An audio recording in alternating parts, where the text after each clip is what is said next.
This episode doesn't ease in, it digs into real-world chaos with zero hesitation. What starts as a dumb joke about betting apps turns into one of the most brutal, hilarious, and uncomfortable commentaries they've done in years. Behind all the insanity, there's a deeper point they're making. And, yeah, it lands. Let's break it down. So, we're officially halfway through the new season of South Park, and I'm confident saying this is the best the show's been in years. Conflict of interest might just be peak modern South Park. Funny, offensive, political, and smart in that way where you can't tell if you're supposed to laugh or question humanity, which, is kind of their whole thing. The first thing that hit me about this episode was how tight everything felt. The pacing, the writing, the jokes, no pointless cutaways or half-baked side plots. You can tell Trey and Matt are locked in this season. Maybe it's because the world's gotten so insane they don't even have to exaggerate anymore. Like when your actual news cycle has Trump, prediction markets, AI-generated presidents, and literal world wars trending at the same time, South Park doesn't even have to reach. They just reflect it back to us and add Cartman. The episode starts in Mr. Garrison's class, and right off the bat, it's weird in the best way. There's this guest speaker Kipling, from something called the Wheelos of America, which honestly sounds like a slur when you first hear it. The kids are as confused as we are. Kipling explains that they're a scout group for 5th and 6th graders, but of course the boys immediately get sidetracked trying to figure out whether Kipling's a dude or a chick. Typical. And this is where the episode really starts cooking. Stan asks Cartman what the odds are, and Cartman's like, "Looks like about 40 kids betting now. 55% saying the Wheelo's a dude." Wait, what? Odds? Betting? That's when Kyle steps in all confused, and we find out the boys are hooked on prediction market apps. These are basically gambling platforms disguised as financial exchanges, where you can bet on literally anything: politics, celebrity gossip, random world events. Want to gamble on whether Biden will make a public appearance this week? There's a market for that.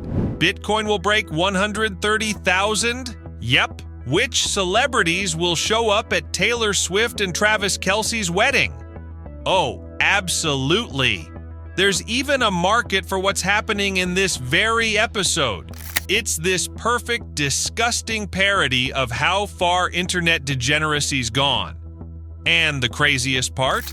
It's not even that unrealistic. These apps are everywhere right now. You've probably seen the ads. Hell, I've seen them even with a VPN on, which should be illegal. But apparently, because they call themselves financial exchanges, they slip through state laws that ban sports betting. Totally legal nationwide, even in states where casinos aren't. It's like the Wild West, but with worse odds.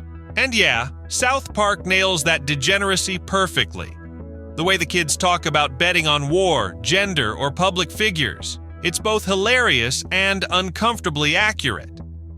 That's what this show does better than anyone. It makes you laugh, then suddenly you realize, oh wait, this is actually happening in real life. By the end of this opening segment, the setup's clear. The kids are betting addicts, the world's gone morally bankrupt, and South Park is about to go all in. And I love it. Because this is exactly where South Park shines. When they take something real, crank it up just 10%, and somehow make it feel more honest than the news itself. So yeah, 5 minutes in, and conflict of interest already feels like a home run. So now the kids of South Park are full-on addicted to prediction markets, and somehow nobody's blinking an eye. They're throwing money around like it's Monopoly cash, betting on everything from world leaders to random people at school. And Cartman is treating it like the stock market, checking live odds, placing bets at recess, and walking around like he's some kind of Wall Street genius in a puffy jacket. It's not even subtle anymore. These kids are gambling on global events while eating Lunchables. And this is where the episode gets scary accurate. These apps Cartman's using, they're not just some fictional parody. They exist. They're real apps, real platforms, operating right now in the US using technicalities and loopholes to get around gambling laws. Instead of calling it betting, they call it trading event contracts. Instead of casinos, they frame themselves like financial tools, like Robinhood but for degenerates.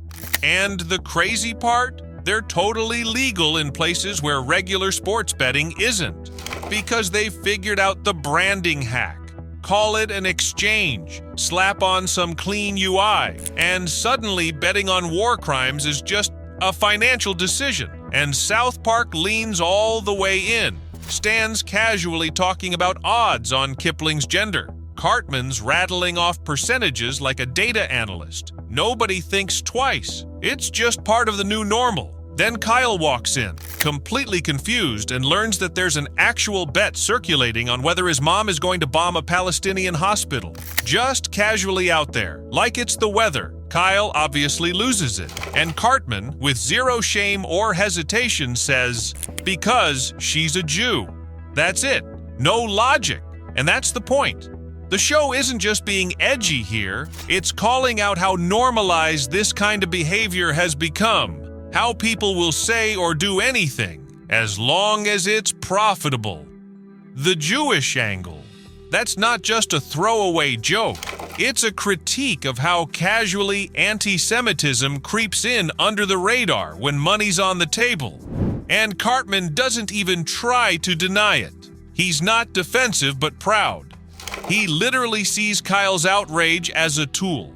If Kyle goes around making noise, calling attention to the bet, getting people emotionally fired up, it drives up the odds. Which means bigger payouts for Cartman and the boys. It's market manipulation, except with real lives and ethnic conflict instead of GameStop stock. Cartman's treating Kyle's moral crisis like a pump and dump scheme. And he's fully leaning into it. It's called a conflict of interest, he says, straight-faced. It's how you make free money. That line might be the most Cartman thing ever. It's disgusting, yet clever. It's exactly what he would say. But more than that, it's the show hammering in the reality that when everything is gamified, even the worst impulses get monetized.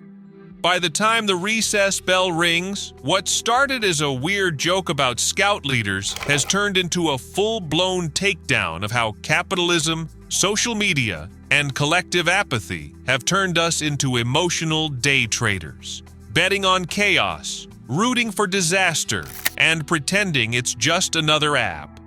At this point, Kyle is spiraling. The fact that people are betting on his mom launching an airstrike on Gaza has broken his brain. And instead of helping, Cartman's poking him with a stick, quietly fueling the fire, playing innocent, and watching the odds rise like it's Christmas morning. Kyle's reaction is exactly what Cartman wants. Full emotional breakdown, righteous anger, public outcry. Because the more Kyle freaks out, the more people notice the bet. And the more people notice, the more they pile on. It's like a feedback loop of outrage. And Cartman is just sitting there with his phone, watching the odds tick upward like a sociopathic stockbroker. And you know what? It works. Word spreads fast. Suddenly, even Fox News is reporting on these prediction market bets. There's a whole segment about it. But this is South Park, so of course the segment focuses on a different bet entirely. One about the gender of Satan and Donald Trump's baby. And just when you think this subplot's gonna be some weird throwaway gag, it becomes a full-on storyline. JD's acting like a nervous new dad's friend, telling Trump that having a baby changes everything. No more parties, no more golf, no more long nights at Mar-a-Lago. Just diapers and responsibility. Trump, being Trump, is horrified. The idea of raising a child with Satan is too much, and he immediately starts plotting ways to fix the situation. It's clear he's trying to abort the baby, but in the most cartoonishly stupid ways imaginable. This is where the show flips into Looney Tunes mode, and while that's happening, Kyle is going full crusader. He starts confronting everyone. Jimmy, the students, anyone who placed a bet on his mom. He's on this mission to make people realize that the Israel-Palestine conflict isn't a game, that it's not something to place bets on for fun. Jimmy, being Jimmy, calmly explains that he knows it's not likely, but he likes betting on long shots. He even says he made a Gaza joke on Zoom and nobody laughed. Kyle's not amused. He tries to explain that this isn't just offensive, it's dangerous. The show takes a rare moment of sincerity here. Kyle starts ranting in the hallway about how serious the conflict is. He's not wrong, but even in that moment, you can feel that he's losing the room. The more serious he gets, the more he feeds the spectacle. And that's the twisted brilliance of Cartman's plan, because every rant, every emotional plea, every moral stand, it all boosts the odds. It validates the bet. It keeps the conversation going. Cartman doesn't even have to do anything anymore. Kyle's doing it for him. And when Kyle walks away, Cartman immediately stirs the pot again. Well, I don't know. I'd just hate to be a Palestinian hospital right now, he says with a smirk that could melt concrete. Meanwhile, the Trump-Satan plot escalates. Trump's now trying to sabotage the pregnancy with Plan B stew. Brendan Carr from the FCC shows up, only to be the one who eats it. Yeah, they're absolutely clowning him. The episode's going full speed now, flipping between political chaos and middle school gambling like it's all the same story. Because in South Park, it kind of is. By this point in the episode, things are completely off the rails, in the best way. Kyle's trying to shut down bets on his mom committing war crimes. Cartman's profiting off the chaos, and meanwhile, in what feels like a completely different but somehow perfectly synced timeline, Donald Trump is doing everything he can to abort Satan's baby. Yes, that's an actual sentence. This is South Park. So Trump's panicking. J.D. Vance is playing the supportive lackey role, and Satan's just chilling, glowing red, 9 months pregnant, and somehow still hotter than anyone on The View. JD keeps showing up with gifts, acting like a new dad's hype man, but it becomes obvious he's doing more than just helping. The dude is plotting. And that brings us to one of the funniest running gags of the episode. Trump Jr. is literally every government official. Every time Kyle tries to file a complaint about the Gaza bet, he ends up talking to the same guy. First, it's the strategic advisor for the betting platform. Then it's the CFTC, then the FCC. And every single time, it's Trump Jr. answering the phone in a different wig or headset, talking like he's a serious public servant. This is South Park roasting the concept of nepotism, not even subtly. Trump Jr. isn't qualified, doesn't care, and clearly has no idea what he's doing. He's just in charge because his last name is Trump, and they drive that point home hard. Kyle's trying to follow protocol, do things the right way, and he keeps getting passed around like he's calling customer support for a broken waffle iron. But instead of getting help, he just gets more Trump Jr. every time in a new hat. Eventually, Kyle gets told to take his complaint to the FCC, so who shows up? Brendan Carr. Now, if you don't know who that is, don't worry. The episode will make sure you never forget. Carr is introduced as this smug government puppet, there to defend free speech while also threatening to pull shows off the air. And then the show spends the next 15 minutes absolutely destroying him. Carr walks in like he's the adult in the room, and by the end of the episode, he's covered in crap, stuck in a Nazi salute, and reduced to a literal human joke. It's brutal. And it's on purpose, because South Park wants you to feel how messed up it is that someone like this has any power at all. Back in Trump world, we get another botched abortion attempt, this time involving Plan B stew and cat poop, because why not? And guess who ends up getting wrecked by it again? Brendan Carr. The man cannot catch a break. But here's where it gets interesting. J.D. Vance finally drops the mask. He tells Carr to stop interfering, reveals he's been helping Trump try to off the baby this whole time, and delivers the coldest line of the episode. I'm next in line to be president, and nothing will stop me. He even throws in a "we can do this the easy way or the hard way," just to make it feel like a Netflix villain monologue. At this point, JD is full Bond villain. Trump is totally over it. And Satan, still pregnant, still glowing, still the sanest character in the room.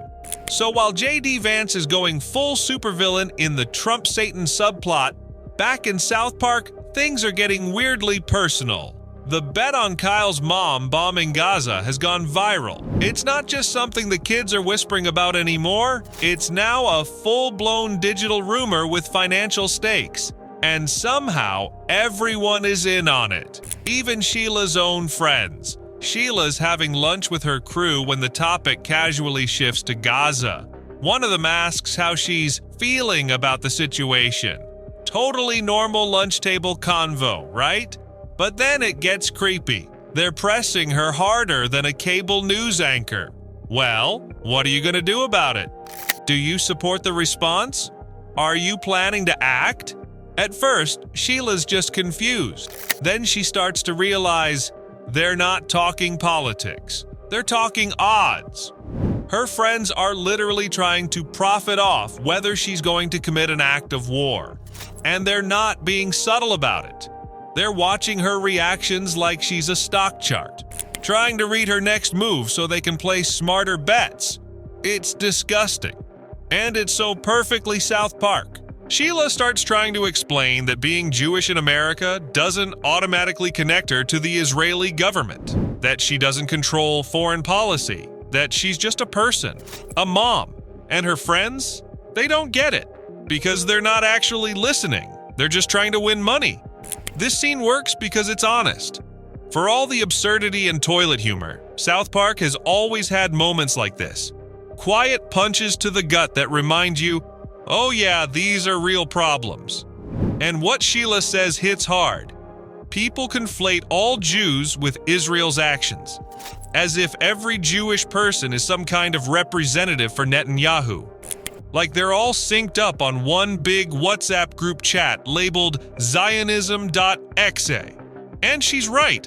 That confusion, that willful ignorance is real and dangerous, especially when it's monetized. Because in the world of prediction markets, it doesn't matter what's true. It matters what people think might happen. And if betting on Gaza earns you a few $100, most people will shove their morals aside like a bad side dish. Kyle sees this happening. He watches his mom break down at the dinner table, venting about all the anti-Semitic crap she's been hearing from people who claim to be her friends. She's exhausted, angry, feeling targeted, and instead of comforting her, Ike, her own adopted son, joins the bet.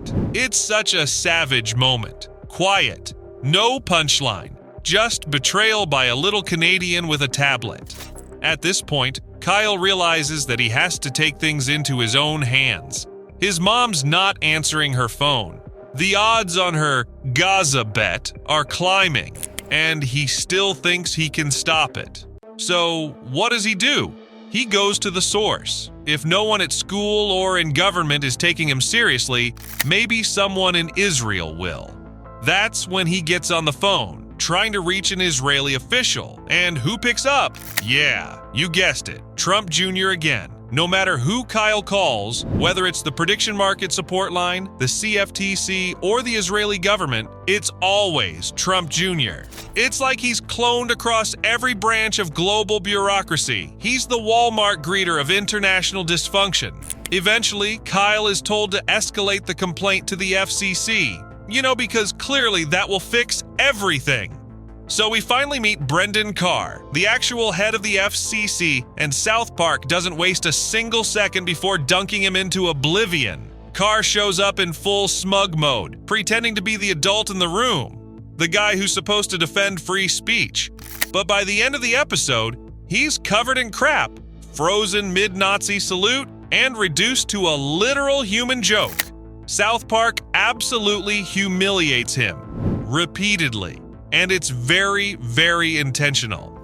He gets fed a bowl of stew loaded with Plan B and cat poop. Then his body reacts so violently, he rockets into the air like a Looney Tunes character. By the end of the scene, he's covered in crap and frozen mid-Nazi salute. It's not just slapstick, it's a message. The guy who tried to silence others is now the punchline of every joke. And while all this is happening, J.D. Vance is still lurking in the shadows, playing his long game. He visits Carr in the hospital and gives the most villainous line of the episode.